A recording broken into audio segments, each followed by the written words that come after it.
My name is Emily. I am a 33-year-old housewife. It's been a year since we got married, but we still don't have any children. My husband, John, loves children, and from the beginning of our marriage, he was enthusiastic about having children as soon as possible. However, the storks never come. Losing patience, John suggested, maybe you should get checked out at the hospital once. So, I went to see an OB/GYN. After undergoing numerous tests, I was relieved when the doctor told me, there's nothing wrong with you. But then, out of the blue, John declared, I'm sorry. I want a divorce. Why? There's nothing wrong with my body. I really want kids soon. Staying with Emily, I can't stand the uncertainty of not knowing when that'll happen. I was speechless. We've only been married for a year, haven't we? Since it's proven I can conceive, couldn't you have waited a bit longer? But, Emily, you're already 33. You'll be an old lady by the time we wait, or maybe you already are. I want to give my kids a young and beautiful mom. To give. What could that possibly mean? Was he thinking of his wife as some object? It pierced deep into my heart. But I loved John. I desperately tried to persuade him to reconsider divorce, but I couldn't change his mind, and we separated after just 1 year. I was so devastated that I couldn't think of anything else, but as time passed, I began to see John's true nature. He didn't love me as much as I thought. Perhaps he only saw me as a tool for having children. It turned into conviction 2 years later. I heard from my friend Samantha that John had ended up in a shotgun wedding with his new girlfriend. Samantha, a close friend since our school days, happened to work at the same company as John by coincidence. So, she was a mutual friend of John and me. Her straightforward personality made her popular among both men and women. John, relying on that, seemed to consult her about anything. John's current wife was involved with him even while you were married, it seems. What? Does that mean he was cheating? Yes, he blamed the inability to have children on Emily and was conveniently playing around with another woman. Samantha slammed her coffee cup down roughly and looked at me. Emily, you shouldn't be sad over such a guy. Find someone new. Encouraged by her, I finally managed to move on. And a year later, I too got remarried. After the divorce, I had been working part-time at a call center, where I met Michael, who was 2 years my senior, and we started dating. He proposed after we had been dating for 6 months. I'm so happy, but, still. Am I not good enough? It's not like that.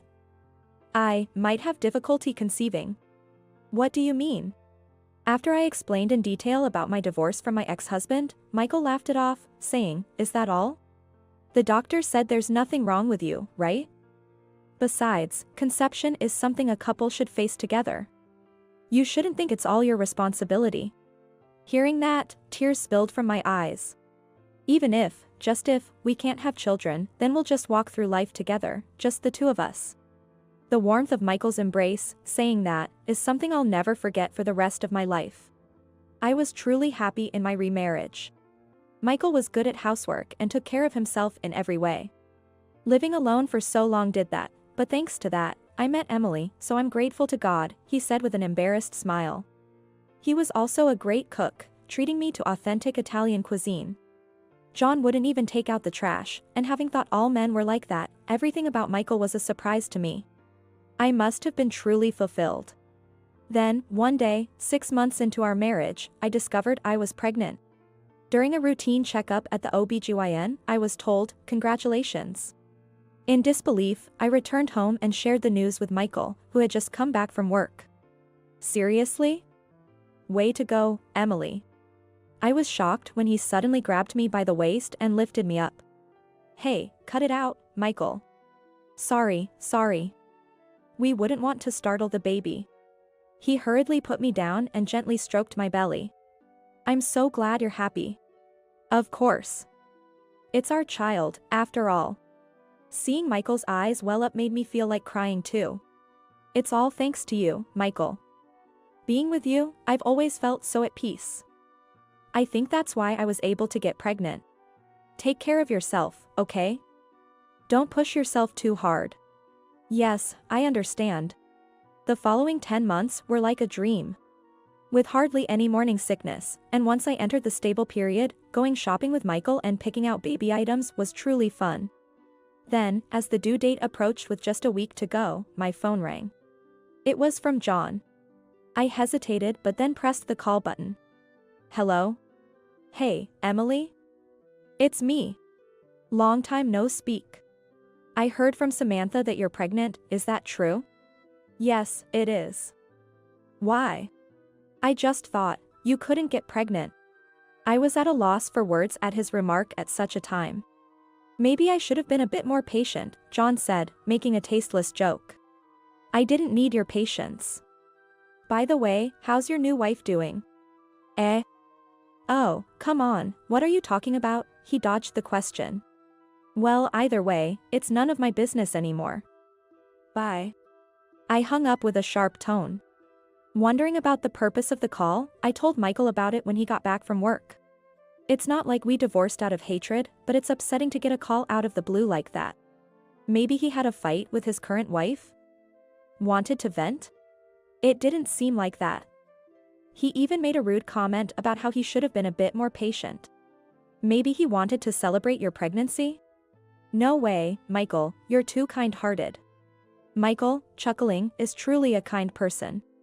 Being with such a kind Michael made me feel silly for being angry, so we switched the topic to the baby. It's a girl. The doctor told us at the last checkup. We discussed names for her again that day. Michael's eyes sparkled with joy. Can't wait to meet her. Very soon. Exactly a week later, our baby was born. We named her Amanda. Holding Amanda, Michael tearfully kept saying, thank you, to me over and over again. After being discharged, I started my days of struggling with childcare. Of course, Michael helps, but we both keep making mistakes since it's all new to us. If only we had grandparents to rely on at times like this. Can't help it. Our parents live far away. Maybe you should have gone back to your hometown. It's okay. No matter how tough it gets, I want to be here with you and Amanda. Even though there were many sleepless nights due to the baby's crying, just looking at Amanda's face was healing. 3 months passed, and by the time we started mixing formula with breastfeeding, we finally began to sleep more peacefully. One day, Samantha came over with a gift to celebrate the birth. Wow, so cute. Seeing Amanda asleep in the crib, Samantha exclaimed softly. Congratulations, Emily, truly. Thank you. I'm so glad you came. I wanted to come sooner, but sorry, okay? What are you talking about? I'm just happy you could make it, knowing how busy you are with work. We sat down facing each other with the cake and coffee Samantha brought as gifts. As we got excited talking about Amanda and brewed a second cup of coffee, Samantha said, you know. I was hesitant to bring this up, especially when you're at the peak of happiness, Emily, but will you listen? What is it? You're being so formal. Well, it's about John. You know he had a child with his current wife right away, right? So? He used to think the infertility issue was on your end. Of course, he would. But he changed his tune when he found out you were pregnant. Started wondering if the problem was with him after all. I was more puzzled by John's health than anything, thinking, why now? John has a child, doesn't he? What's the issue then? That idiot. He's been accusing his wife, saying, it's not my child. Whose seed did you take? Samantha was utterly dumbfounded. What? That's too much of a leap, even for him. I thought he was a real fool when he came to me with that. So, John was seriously troubled by this? Seems like it. Still, Samantha appeared to have consoled him. And guess what he said? Can't change a slut's ways. Can't trust anyone. Who's he to talk? It's astonishing how he can say such things without reflecting on himself. Both Samantha and I were beyond exasperated. His wife was furious. They had a huge fight, and she went back to her parents' house. As she should. He came whining to me, what should I do? But I yelled back, how should I know? Imagining John being scolded by Samantha made me laugh again. Anyway, that's the mess John's in. I'm worried he might say something unnecessary to you, Emily. It's fine. He's no longer related to me. Yes, but he's not in his right mind these days. Seeing Samantha genuinely concerned, I thought about how kind she truly is. I'll block John's number. Good idea. I'll tell him not to contact you too. Just then, we heard Amanda's cries as she woke up from her nap. I stood up and picked her up. Can I hold her too? Samantha reached out her arms. As we both comforted Amanda, John's matter completely faded from my mind. A month passed, and I was busy with the hectic days of childcare. There had been no contact from John. But then, unexpectedly, John's wife came to visit with their child. She said she got our address from her mother-in-law. I had informed the in-laws of our whereabouts just in case.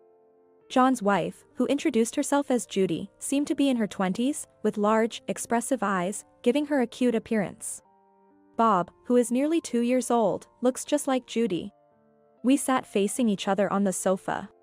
Bob was enthusiastically entertaining my daughter, who was lying down. I'm sorry for coming out of the blue. I just really needed to apologize to you, Emily, Judy started. Apologize?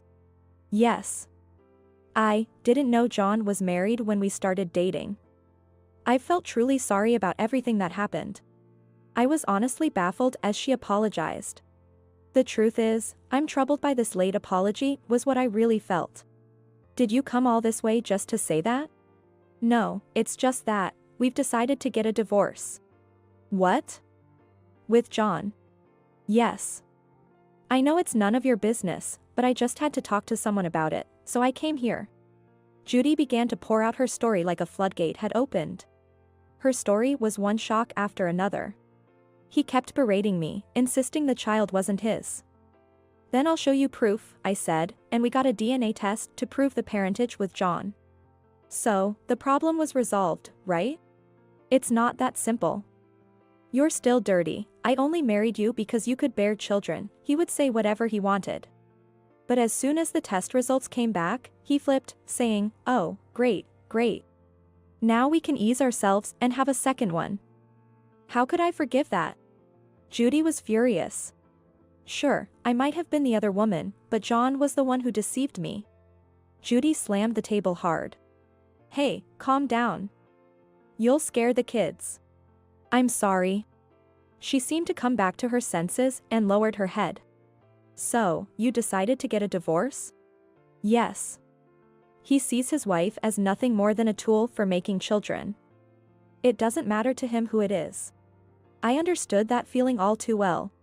Because I felt the same. If you ask me if I hate the woman before me, maybe I do. But at least the children are innocent. Looking at the kids playing happily, I couldn't help but feel sorry for them. Fortunately, John's parents are on my side. They're so fed up with his stupidity that they've banned him from their home. His parents are good people. Right? How could such wonderful parents have such a scumbag for a son? We ended up laughing as we looked at each other. John's been lamenting about wanting custody, but of course, I won't give it to him. If he makes more trouble. His parents told me to hire a lawyer. So, what will you do now, Judy? I'll go back to my parents' house and look for a job. Good luck. Thank you. I thought you, Emily, of all people, would understand how I feel. And I was worried that idiot might start trouble with you again. Please be careful. Feeling an odd sense of solidarity, I no longer felt like blaming Judy. Both of us lacked judgment in men. Not at all. Look at you, Emily, you've found such a wonderful husband now. There's still plenty of hope for you, Judy. With a big smile, Judy left. We might never meet again, but I sincerely wished her happiness. I heard from Samantha about a month later that John and Judy's divorce was finalized. I've changed my phone, so I haven't heard from John. But it seems John is still telling people around him that the reason for our divorce was my fault. What a pathetic man. It would have been fine if you had just gotten pregnant sooner, he's still saying that. On the other end of the phone, Samantha was fuming with anger. I was so pissed off that I decided to give him a piece of my mind in front of everyone. What did you do? I decided to send him on secondment to a subsidiary. Samantha is John's boss. She, being highly capable, had climbed her way up to being the department head in John's division.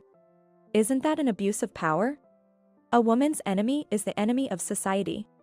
As I listened to Samantha laugh, I murmured, "Tough luck, John. There's nothing wrong with wanting children. But men who only see women as tools for childbearing don't deserve to thrive in this world." Pitiful John, strictly dealt with by both his wife and boss, seems to continue his misogyny unabated. Even in his demoted position, he's making advances on women and getting what he deserves. Fools never learn unless they face the consequences. Maybe I should ask the king of hell to snip off that part of him.